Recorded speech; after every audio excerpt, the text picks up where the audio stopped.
Welcome to the big interviews at the big scope.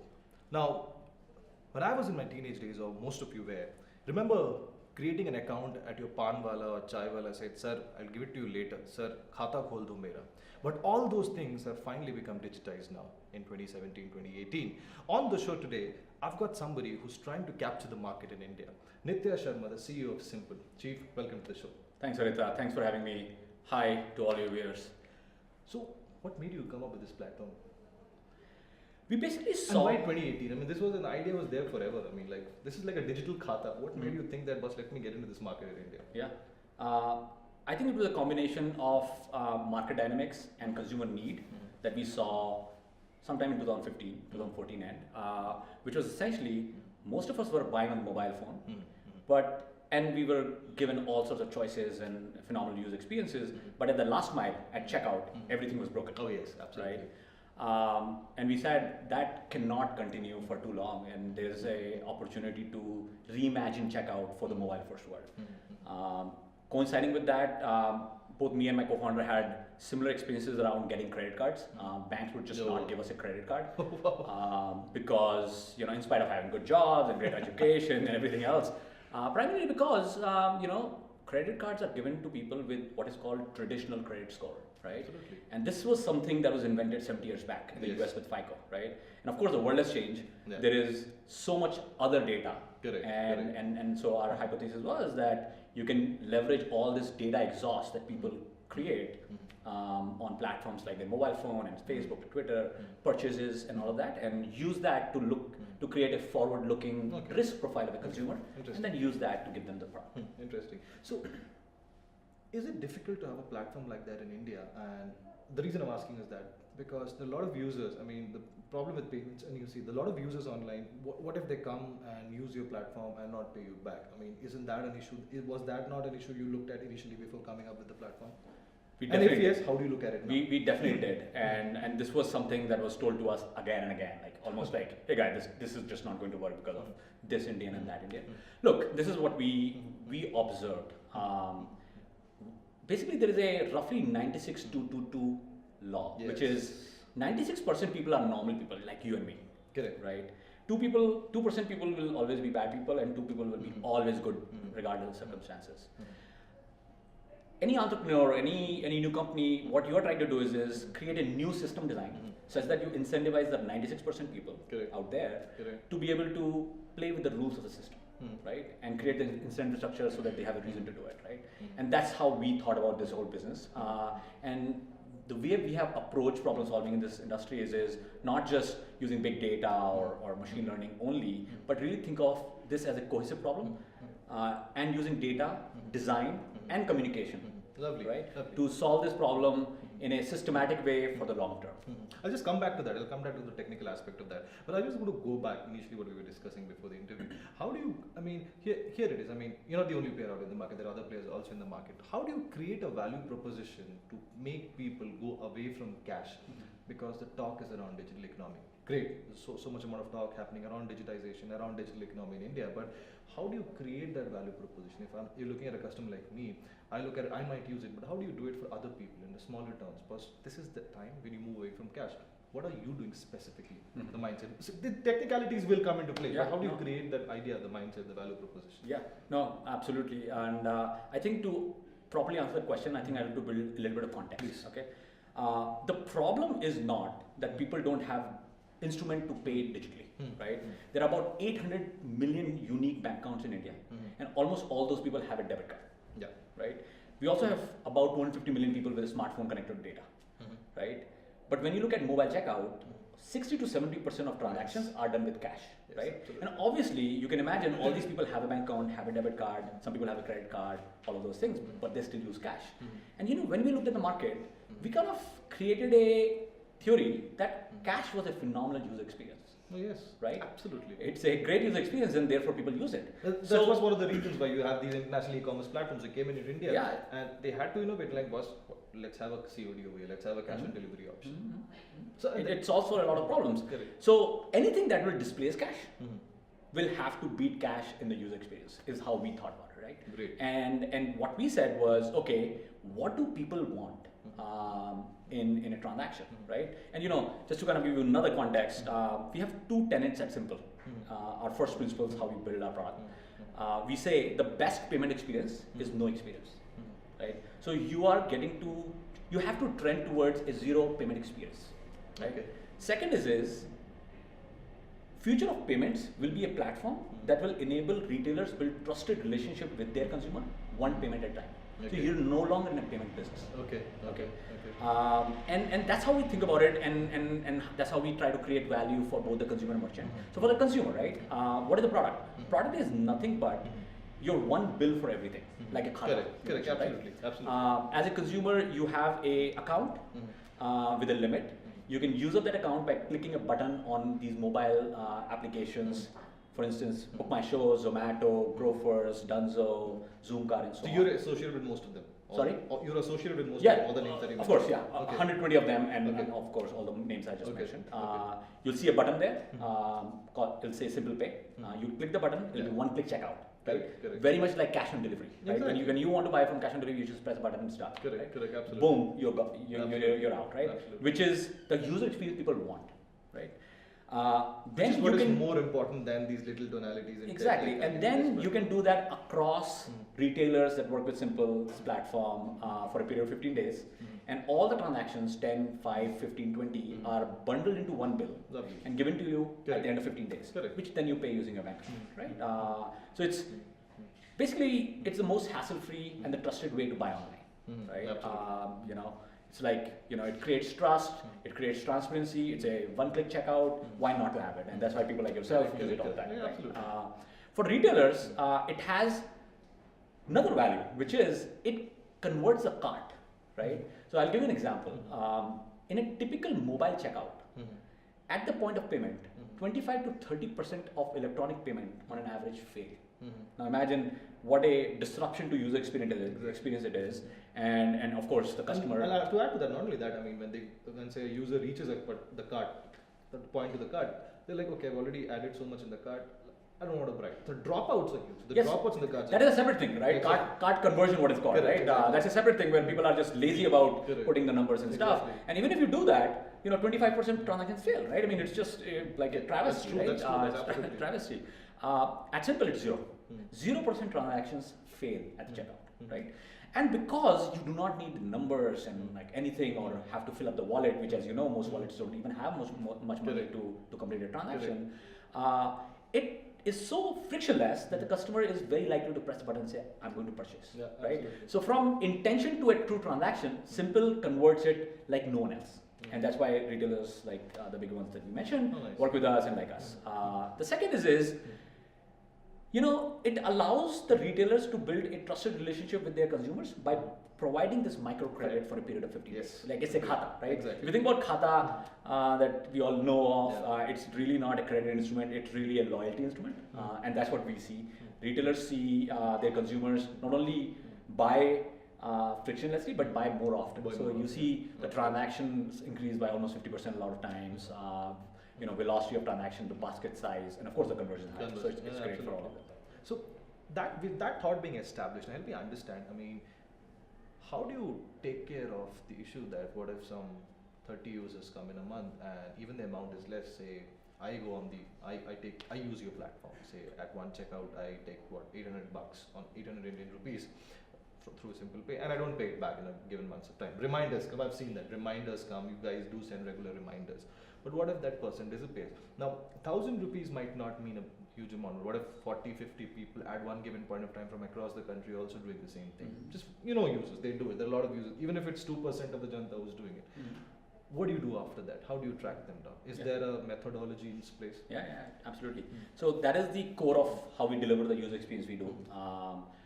Which is a very sophisticated data platform, which basically intelligently scores people on the basis of risk at the point of onboarding, and in real time almost every day, which allows us to do what is called line management, increase and decrease the size of the line, depending on what we feel is the probability of you going bad. And then, of course, if you go bad, again, we take a very very clear data-driven approach to communicate with people in a differentiated way, right? I mean, the way we think about it is whether we are asking you to pay back or giving you the service, we think every person is different. You are different from me, and therefore, if I were to have to ask you to pay back, it'll be differentiated, right? So we use a massive data-driven platform and then some people to basically create the incentive structure for consumers to basically see more value in paying back than not paying back. But doesn't it affect? I mean, how do you take? Say you have 20 people, the money never comes back. Doesn't it? Irrespective of affects your account or not, but how do you take it back? What if the user disappears forever? How do it's very easy to do that online with payments. Absolutely, and the answer to there is who do you allow in first? Okay, right. That is a great point. I have a question for that. So you mentioned data. I mean, it's great that most of the decisions now are taken based on so much amount of data which is available. That is why the whole, talk on artificial intelligence. Great, that's a separate thing. But say you're looking at data. Say you're looking at data from social media data of that particular person who's been using Simpl. If they have logged into Simpl through that account, whatever. Do you look at that particular person's online presence? Do you mine his or her online presence? Then come to an understanding, but his social credit history or his social history, his online history tells us he's a credible person. He is a real person. There's no fakeness about him or her, and we should give him credit. Is that what you do? Is that an approach that you folks do? It's just a part of it. Okay. And when you think about a customer's journey on the internet, right, there's just so many other things like what are the other transactions you're doing, what's on your mobile, what type of mobile you have, location, and then of course the social profile, right? All of that bundled together really gives us thousands of data points. Those data points are then fed into a model, which helps us create a forward-looking profile on a consumer. And then of course, every 15 days, the consumer makes a repayment. And therefore, they're creating their own behavior history. Right? All of that put together creates our models. At a time, we have 10 models running, and they all learn from each other, and we get better with time. Absolutely. So, what does your data say? Because this is really interesting. What does the data say? What's the most amount of time a person has taken to? What's the most amount of time people take to give the money back on your platform? Yeah, I mean, this is and again, right? This is all about system design and stuff. And one thing that we've been very positively surprised is, before the bill is generated, which means when your payment is even due, already 30 to 35% people pay before that, right? Great. We have consumers who pay on a daily basis. Like literally, they will do 5 transactions today, and then at night or tomorrow morning, they'll just make a payment, right? People are not using Simpl for borrowing money. Yeah, exactly. Right? Exactly. You're buying movie tickets, food and stuff, right? I mean, you're really not borrowing money to buy food, hopefully, right? It's really a consumer experience, and different people just want to get rid of their balance so that they can, and we encourage that. So 35% odd people pay before the what is it called, the 15th of the day, which is our. Says a lot about the Indian spending habits. Wow. Okay. Yeah. And then of course there is a 10-day period, which is our what is called typical we can do a 10-day thing to be able to pay, and more than 96% thereafter pay, and then there are this 4% people that is a tail that kind of keeps on trickling over a period of another 30 days. Okay, very interesting. So most of the services that you have been mentioning so far, these are low value transactions. These are not transactions. I'm not looking at transactions beyond 15,000 or 20,000, even 10,000 if I'm not wrong. So what's the next step for Simpl? Because there was a lot of talk in the media in the last 3-4 months, if you go by the business reports in the media, especially in India, about I understand on one hand you say you want to collaborate with say an e-commerce platform, which makes sense, which makes absolute logical sense at this given point of time for your platform. But what about you collaborating with banks? Because how do you want to take this low transaction model so that you can go big and I can buy a television set through Simpl by say a 40,000 gaming set or a television set like that. So is that something a high value transaction? Is that something you're looking at? Just help me understand this next step a little bit more. So we have already entered that space. With car rentals, for instance. Is it? Okay. Yeah, with Zoom Car, you can obviously buy more for a large amount of time. Money. But that still wouldn't be much. It would be under 10,000 rupees. I'm telling you, and soon we'll be live with travel portals. Look, the way we are thinking of is we went to market with a product where a consumer can use Simpl multiple times a day or a week, correct. right? which allowed us to get a consumer's attention and build trust and learn about the consumer. And now we are getting to one of our next product is basically an installment product, right, which is what you're referring to. Lovely. Which will essentially allow you to buy a mobile phone or a TV or washing machine or a holiday package from one of the travel portals, and then pay for that over 3 months, 6 months, 9 months. Absolutely, Yeah. lovely. Of course, what we did not talk about while introducing Simpl was, we think of Simpl as a last mile between consumers and merchant, but a very important part of our ecosystem here is the financial services industry. Yes, exactly. And from day one, we've been working with the financial services Absolutely. industry. We have banks and NBFCs who participate with us. And basically, when you think about what Simpl is, it's nothing but a digital first, mobile first version of a credit card. Yeah, right? absolutely. It is. And Actually, yeah. So we are going to be launching a couple of pilots with a couple of major banks in India. In India, of course. Okay, in India, absolutely. because if you think about it, right? I mean, what is happening is people are not using bank distributed instruments for online transactions. Okay. Right? Mobile is completely Yes. shifting consumer behavior. Right? Absolutely. Cash is obviously very expensive and all of that, and then people move their money from their bank account, which is the true wallet, right? That's a store of value to a third-party store of value, whatever, right? And then use money, and the entire financial services industry is losing out on entire data. Very No, important. absolutely. Customer relationship, because in today's world, right, the way you build customer relationship is on a daily interaction, right? Payments are how you interact with daily. Interesting. And of course, revenues, right? I mean, cash is actually not only you don't make money, you actually lose money because you go to an ATM, it's very expensive. So our platform, gives a lot of value to the banking industry Makes to sense. be able to basically give this digital instrument, which is nothing but a layer of transaction tissue on top of a bank account. Absolutely. So, if I put you in the same frame as most of the other e-payment folks in India, the entire digital payments industry in India, which you're also a big part of now, I've not heard about cashbacks. I know the pros and cons of cashbacks. Is there a concentrated effort from your side, a logical step why there were no concept of cashbacks on your platform? Yeah. Look, we are not. Why the reason? There are reasons why certain payment folks Absolutely. go for cashback. Get 20,000, 40,000 cash. 10,000, 15,000 cashback on buying a 70,000 rupees laptop. Now there are pros and cons to that, how it affects the business. But is there a logic behind why you folks and the field that you're in have never gone forward for the cashback model? Yeah. Yes, there's definitely logic and clear strategy, which is we believe the only way to build a differentiated, valuable, massive product is to build product value. And a platform that continuously build product value the more you use it. Right? Yes, fair. Cashback is one of those things, right? You get it and it's gone, right? It does not, it's a temporary product value, Correct, right? Okay, I get it and it's done. And to build that product value, I have to give cashback again, right? Yeah. Which is obviously not sustainable, Correct. right? So from our side, we were like, why do something that's not sustainable? Fair. Just focus on the consumer, a phenomenal world-class user experience, and then build a product with flywheels inside it such that the product value increases, Wow. right? And if the product value increases, why would you not use Simpl, right? Is how we think about it, right? One conviction we have is when you think about it, right?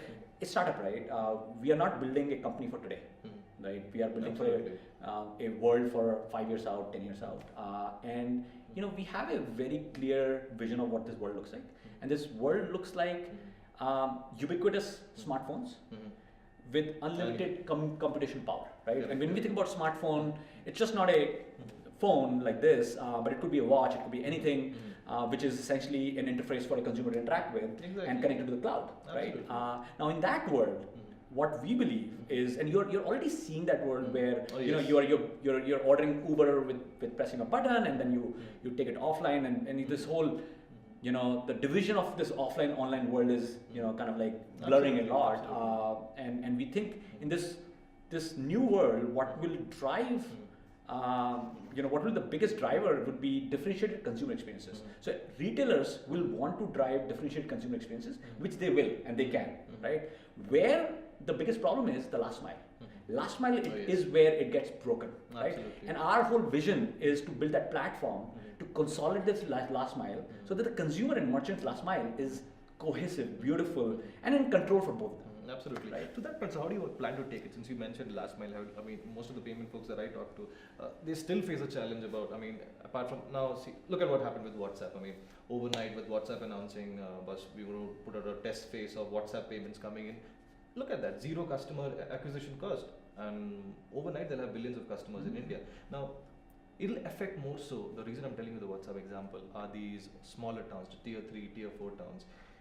Imagine, since you mentioned last mile, since you mentioned retailers, imagine a retailer in a tier 4 town, in a town that I come from, I mean, a place like Jamshedpur, imagine a retailer sitting over there and for himself, no, it's a business to business thing that he's doing, he's using Simpl. So is that something you're looking, how do you want to go out to these smaller towns, the tier 3 and the tier 4? Reason being, those are the people who want to buy the new smartphone. Those are the people for the first time they'll buy from a feature phone to a smartphone. They're the people who are going to have these low-cost data plans. So internet is going to hit them first.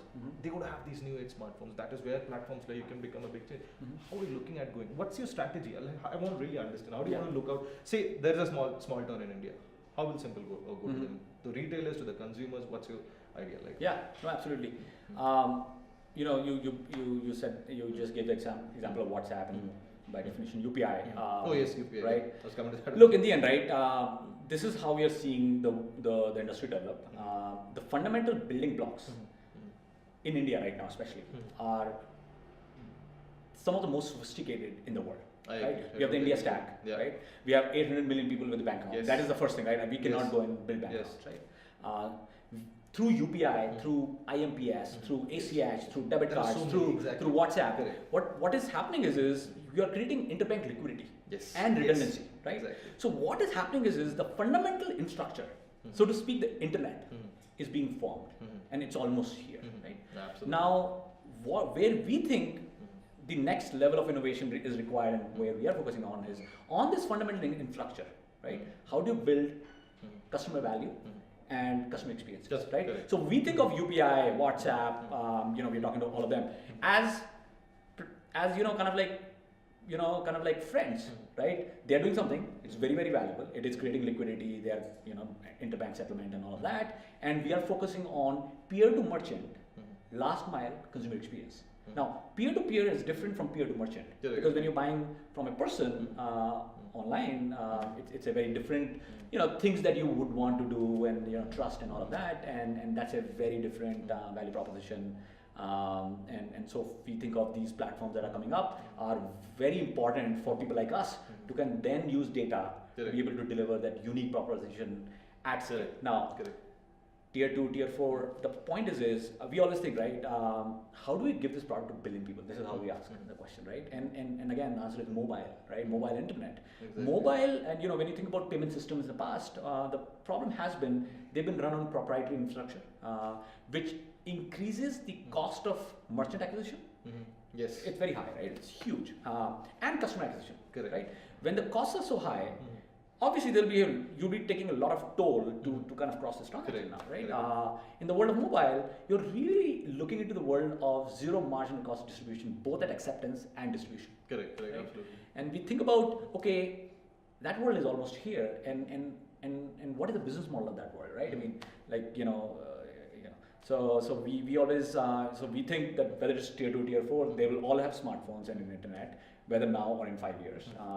And when that happens, there'll be an ability for anybody to reach them. The only reason they will use you is, one, you have a world-class user experience, and the second is you have a superior product value, and you are a product that will keep on increasing, enhancing my product value the more I use it, right? And by doing so, you are able to, basically, get a hold on the most scarce commodity, which is a consumer's or a retailer's attention, right? In the world of internet, everything is abundant except attention, and the only way to keep attention is user experience and product value. Keep on increasing it, right? So, and that's how we think about it. Absolutely. So, do you also see your platform as a customer acquisition tool for these online players? Specifically, say the cart example we mentioned earlier during the start of the interview. I mean, people drop out on cart a lot, and they just go, I want to buy this, and then suddenly they're not there. Do you think your platform, I mean, is that happening right now? Are e-commerce platforms looking at players like you as boss? I collaborate with them. it's helpful for me and for him, because for me it's like a customer acquisition strategy. People don't drop out at all. Is that happening? Have you seen that? We've definitely seen that. I'll give you an example. Let's say you are, we have a rapidly growing population who will be consuming mobile internet and mobile commerce for the first time, right? And imagine we've been using all these things for the last 3-4 years, right? So we just press buttons. But when this new wave of population coming, there's just so many things to think about, right? And one thing is trust deficit, right? Hey, I'm going to buy food online right now. I'm not sure it will arrive on time, or cold, or hot and stuff. And that's where Simpl, builds more trust for that first-time user. So we've seen that. Yeah, for sure. And that converts that user. So, all these retailers are acquiring customers, spending a lot of money on customer acquisition. The biggest problem again is cart abandonment rate. And of course, most of the abandonment rate is not happening from people like you and me. It's from a person who's not the most frequent. Exactly. Right? And we all know, because we all use it, these platforms are actually incredible value, right? I mean, I can, for instance, for food, right? I have so much choice now that I don't need kitchen in my house anymore, right? I have so much choice on transport that I don't need car anymore, right? We get all sorts of food and all sorts of cars at all sorts of price points, and healthy and not healthy and all of that truly, you're competing with my kitchen right now, right? So it's all about reducing the friction, building more trust, building a user experience that just brings more hassle-freeness in my life, right? And that's where we come in, right? And especially at the last mile, right? We can't do everything else, and all these guys are super smart. Last mile is where we come in and we say, okay, this is my last mile, and the transaction life cycle after that will be hassle-free. Absolutely. So transaction life cycle is, I press a button, great, but do I get the food or not? Exactly. And whether the refund will happen and all of that. All of that is what we think of as the last mile, and we are trying to consolidate it into a cohesive experience. Which makes more sense. I'll give you an example. As a personal example, I've used your platform a month ago or something for some.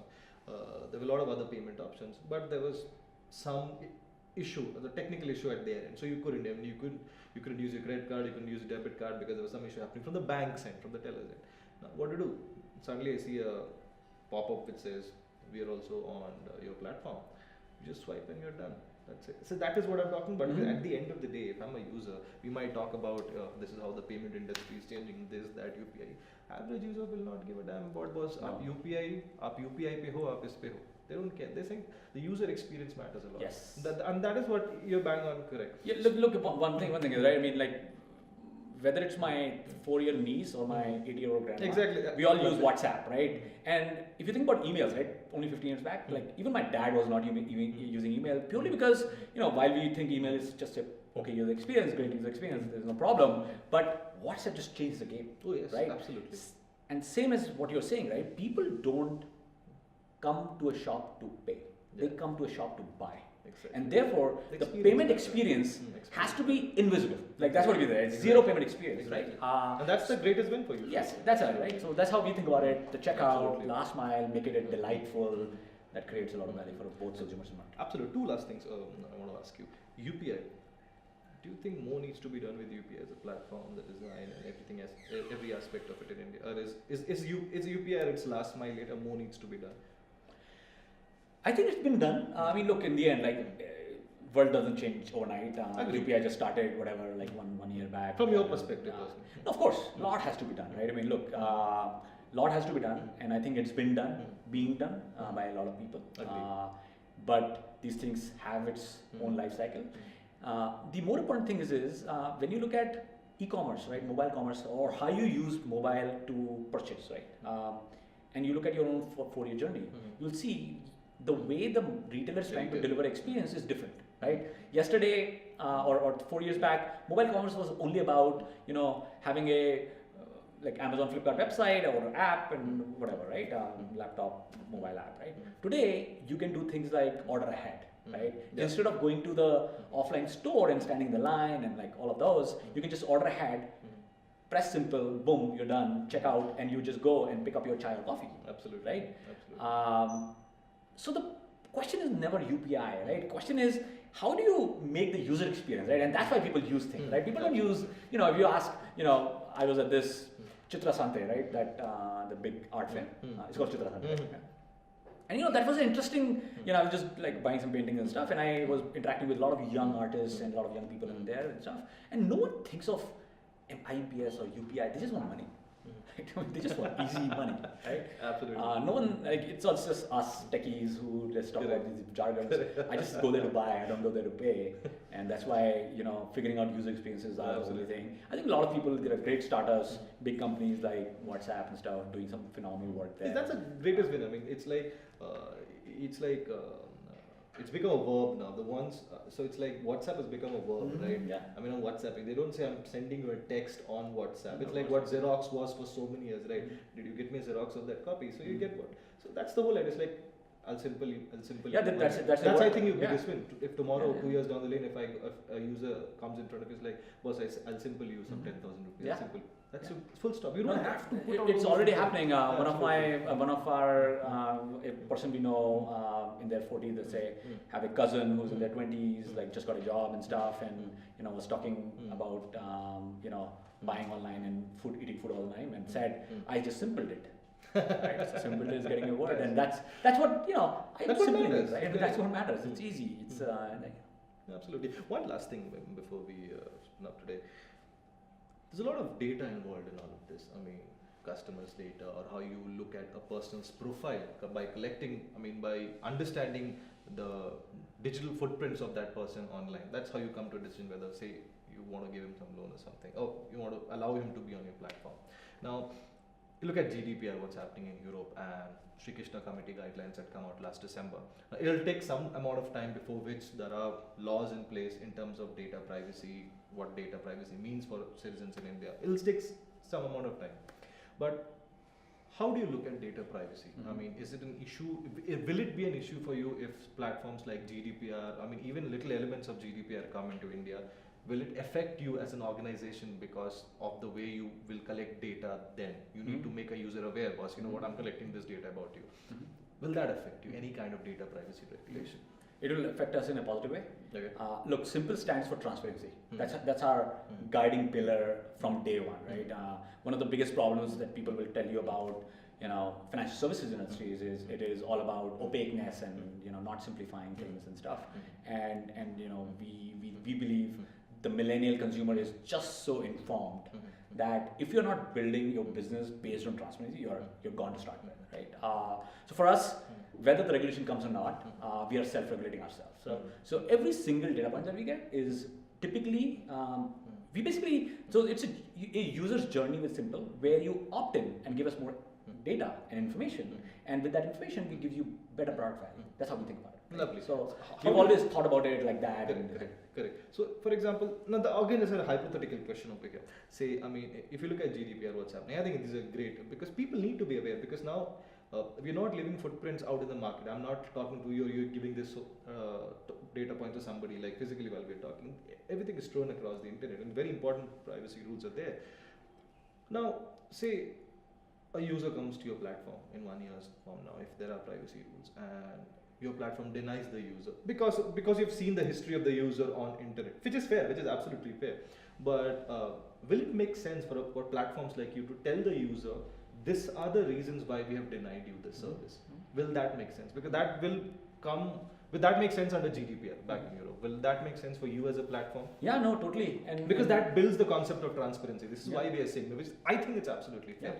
No, and this is what we are introducing already. Okay. So basically, like, let's say, look, typically the reason we would not be able to accept a customer is purely because of the fact that we may not have enough data, or there is a bad data from the background, right? So we typically give them action items like, if you do these things, this will happen. Fair. So we Fair, nudge them absolutely. to say, hey, look, this is the data we have, or the lack of it, and because of that, we will not be able to render our services to you. But if you were to do this or that or this, you can choose what you want to, and we will be able to consider it. Absolutely. Right? So we are doing that, and that thing we think it is important. Look, in the end, right, the whole business is about building consumer trust and consumer relationship, one interaction at a time. For Simpl as well as our retailing partners, that is core. We don't say we are in a payment business. We are in a relationship business. Which makes more sense, correct? Absolutely. We are in the relationship business, and we are super customer centric, and we always think about this. Like, this is how we start building product. We don't say, okay, we need to solve for this, so let's just take data. We kind of like start from consumer experience, Absolutely. consumer, a lot of empathy with the consumer, and then build, solve the hard problem through engineering, through data science, and so on. Absolutely lovely. It's been a splendid conversation with you. Thank you so much, Chief. Lovely talking to you. Thank you. Nice meeting you. Thank you.